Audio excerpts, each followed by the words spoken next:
بسم اللہ الرحمن الرحیم۔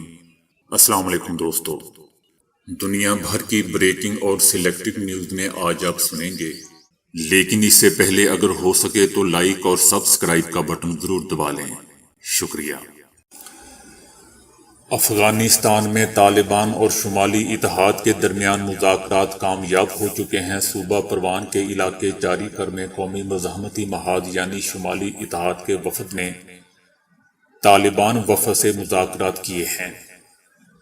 مذاکرات کے دوران ماحول بہت ہی اچھا تھا اور دونوں فریقوں نے ایک دوسرے پر حملے سے گریز اور امن کے لیے اپنے کوششیں جاری رکھنے پر اتفاق کیا ہے، جبکہ اس سے پہلے احمد مسعود نے کہا تھا کہ ہتھیار ڈالنے کا لفظ میری لغت میں نہیں ہے، طالبان کے آگے ہتھیار ڈالنے کی بجائے مرنا پسند کروں گا۔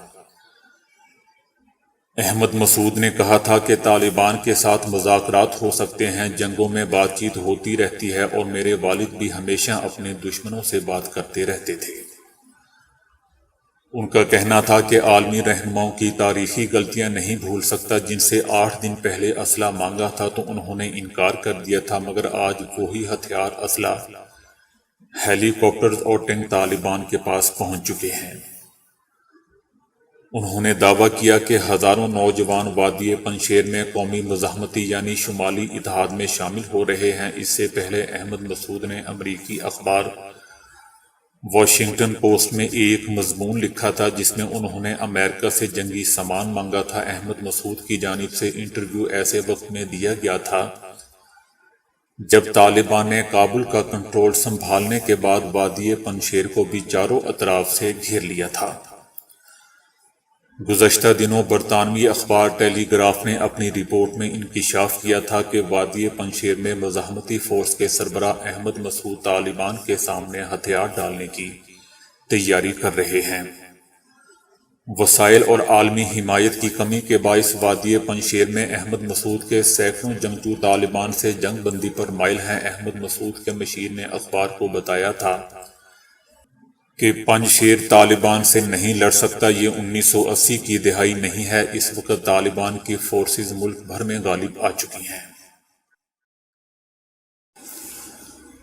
افغان طالبان نے ملک کے سب سے بڑے ہوائی اڈے کو فعال رکھنے کے لیے ترکی سے تعاون مانگ لیا ہے۔ غیر ملکی اہلکاروں کے انخلاء کے بعد کابل ایئرپورٹ کو چلانے کے لیے ترکی سے مدد کی درخواست سے متعلق تصدیق نہیں ہوئی ہے، تاہم ترکی کے 2 اعلیٰ حکام نے اس کی تصدیق کی ہے۔ ترک حکام کا یہ بھی کہنا ہے کہ افغان طالبان یہ اصرار کر رہے ہیں کہ دیگر ملکوں کی طرح ترکی بھی اپنے تمام فوجیوں کو واپس بلا لے، لیکن افغان طالبان کا یہ مطالبہ کسی بھی مشن کو پیچیدہ بنا دے گا۔ افغانستان سے امریکی انخلاء کے بعد طالبان کی درخواست کی منظوری یا اسے مسترد کرنا ایک مشکل فیصلہ ہے۔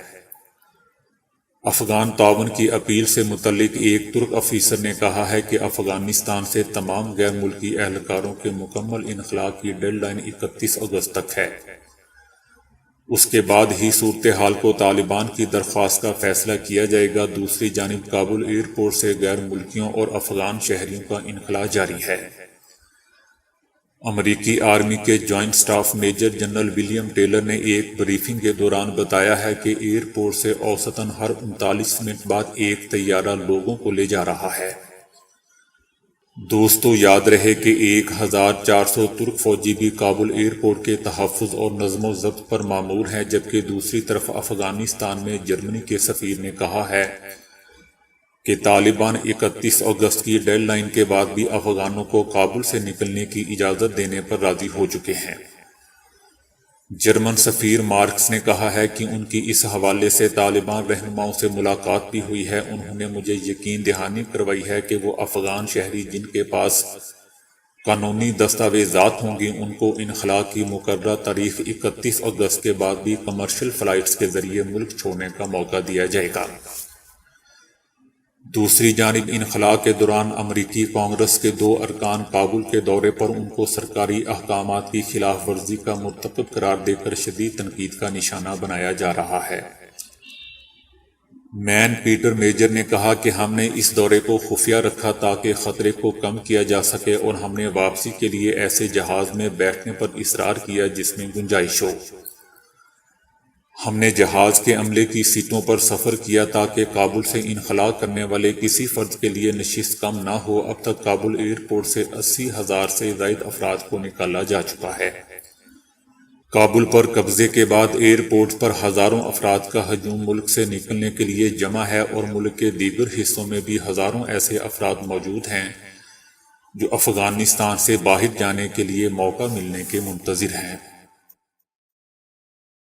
متحدہ عرب امارات نے نجی کمپنیوں میں کام کرنے والی خواتین کی تنخواہیں ان کے ساتھ کام کرنے والے مردوں کے برابر کر دی ہیں۔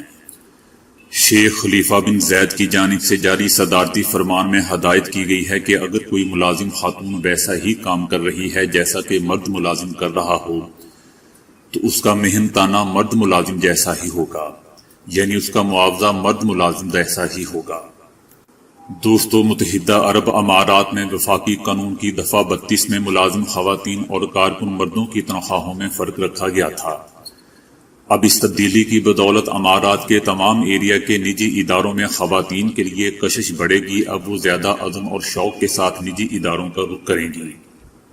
اس کے علاوہ مرد ملازمین کی تنخواہوں کے برابر خواتین کی تنخواہیں کرنے کی بدولت دنیا بھر میں متحدہ عرب امارات کی حیثیت مضبوط ہوگی، جبکہ عرب ممالک میں بھی اس کی پوزیشن مستحکم ہوگی۔ بھارت منی لانڈرنگ کرنے والا دنیا کا بڑا ملک بن گیا۔ عالمی ادارہ برائے فائنینشیل انفورسمنٹ نیٹ ورک نے بھارتی بینکوں کے ذریعے $1.5 ارب سے اوپر کی منی لانڈرنگ کے ناقابل تردید شواہد دنیا کے سامنے پیش کر دیے ہیں۔ 44 بھارتی بینکس منی لانڈرنگ میں ملوث پائے گئے، جن میں Punjab National Bank, Kotak Mahindra, HDFC، Canara Bank, IndusInd Bank, Bank of Baroda وغیرہ شامل ہیں۔ بھارتی بینکوں نے 3,201 غیر قانونی ٹرانزیکشن کے ذریعے $1.53 ارب منی لانڈرنگ کی ہے۔ اتنی زیادہ رقم کہاں گئی، کس نے کس مقصد کے لیے استعمال کیا، اس کے لیے مزید تحقیقات کی ضرورت ہے۔ جاپان میں بیٹری ڈے کی مناسبت سے منعقدہ تقریب کے دوران برقی موٹر گاڑیوں کی فرم ٹیسلا نے 6 گنا زیادہ بجلی پیدا کرنے والی بیٹری متعارف کروائی ہے، جس کی قیمت کلو واٹ فی گھنٹے کی وجہ سے 14% مزید کم ہوگی۔ ٹیسلا کے مالک ایلن مسک کا کہنا ہے کہ قیمت سے دیگر بیٹریوں کی قیمتوں پر بھی اثر پڑے گا۔ مسک کا کہنا ہے کہ 3 سال کے اندر ہم ایک ایسی برقی موٹر گاڑی بازار میں لائیں گے جس کی قیمت صرف $25,000 ہوگی۔ ایک بھارتی اخبار نے ممبئی پولیس کے زیر استعمال ایک ایسے ہارڈ ویئر اور سافٹ ویئر سلوشن کے متعلق بتایا ہے جس کے ذریعے ممبئی پولیس کسی بھی شخص کے موبائل فون سے اس کی معلومات نکال لیتی ہے۔ اس سیٹ اپ کو UFED کہا جاتا ہے، جو کسی بھی فون تک مکمل رسائی کی صلاحیت رکھتی ہے اور مطلوبہ ڈیٹا نکال لیتی ہے۔ اخبار کے نمائندے نے اس ٹول کے ذریعے اپنے فون سے تجربہ کیا اور اس کی کارکردگی دیکھ کر دنگ رہ گیا۔ چند منٹوں میں ہی اس کے فون کا تمام ڈیٹا اس سیٹ اپ کی سکرین پر دکھائی دے رہا تھا۔ فون کو فنگر پرنٹ یا فیس لاک سمیت کوئی بھی لاک لگا ہوا ہو، اس سیٹ اپ کے لیے اسے توڑنا اور فون تک رسائی حاصل کرنا کوئی مسئلہ نہیں ہے۔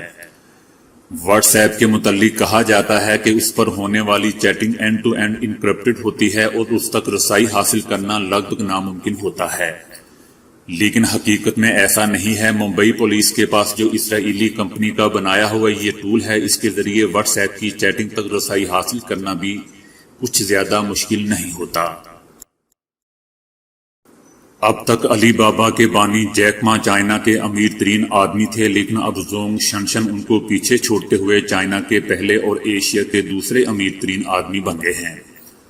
زونگ شنشن نے یہ دولت اپنے منرل واٹر کے کاروبار سے کمائی ہے۔ وہ چائنا کی منرل واٹر کی سب سے بڑی کمپنی کے مالک ہیں۔ بلومبرگ کے مطابق بدھ کے روز تک ان کی دولت $58.70 کروڑ کی سطح تک پہنچ گئی، جو جیک ما کی دولت سے 2 ارب زیادہ ہے۔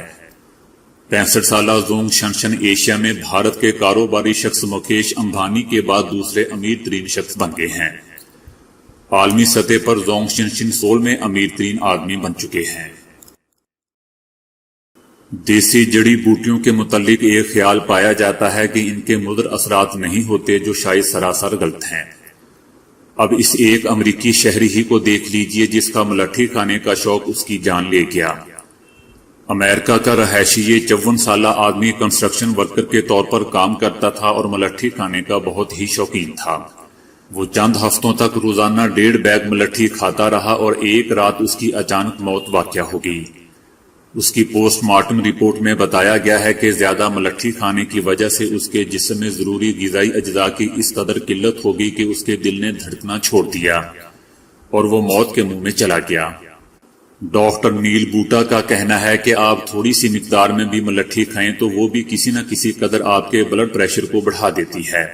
ان کا کہنا تھا کہ اگر آپ روزانہ صرف 1 گرام ملٹھی چند ہفتے تک کھاتے رہیں تو آپ کے دل کی دھڑکن بے ترتیب ہو جائے گی اور آپ دل کے عارضے میں مبتلا ہو جائیں گے۔ ڈاکٹر نیل بوٹا کا کہنا تھا کہ ایسی چیزیں کھانے میں انتہائی احتیاط برتنی چاہیے اور کسی ماہر کے مشورے کے بغیر ہرگز نہیں کھانی چاہیے۔ مجموعی طور پر موٹاپے کو صحت کے لیے خطرناک قرار دیا جاتا ہے، لیکن اب نئی تحقیق میں جسم کے مختلف حصوں پر چربی جمع ہونے کے متعلق سائنسدانوں نے ایک حیران کن انکشاف کر دیا ہے۔ اس تحقیق میں کینیڈا کی یونیورسٹی آف ٹورنٹو کے سائنسدانوں نے 25 لاکھ سے اوپر لوگوں کے موٹاپے اور صحت سے متعلق ڈیٹا کا تجزیہ کر کے نتائج مرتب کیے ہیں، جن میں بتایا گیا ہے کہ پیٹ پر چربی کا بڑھنا انسان کے لیے انتہائی خطرناک ہو سکتا ہے۔ ڈاکٹرز کا کہنا ہے کہ رانوں اور کہلوں کے موٹا ہونے سے قبل از وقت موت ہونے کا خطرہ کم ہوتا ہے، جبکہ پیٹ پر ہر 4 انچ اضافی چربی کے ساتھ قبل از وقت موت ہونے کا خطرہ 11% بڑھ جاتا ہے۔ ان کا کہنا ہے کہ یہ خطرہ ان لوگوں کے لیے بھی اتنا ہی ہے جن کا باقی جسم سلم یا سمارٹ ہوتا ہے اور صرف پیٹ بڑا ہوا ہوتا ہے۔ جن لوگوں کے پیٹ پر چربی جمع ہوتی ہے ان کو دوسری قسم کی شوگر اور دل کی بیماریاں لاحق ہونے کا خطرہ سب سے زیادہ ہوتا ہے، اور یہی بیماریاں ان میں قبل از وقت موت کا سبب بنتی ہے۔ پیٹ پر جمع ہونے والی چربی ہی ہے جو انسان کے دل اور دیگر اندرونی اعضاء پر ایک تہ کی صورت میں جمتی ہے۔ تو دوستو، ابھی کے لیے اتنا ہی۔ ویڈیو کو لائک اور شیئر کرنے کا بہت بہت شکریہ۔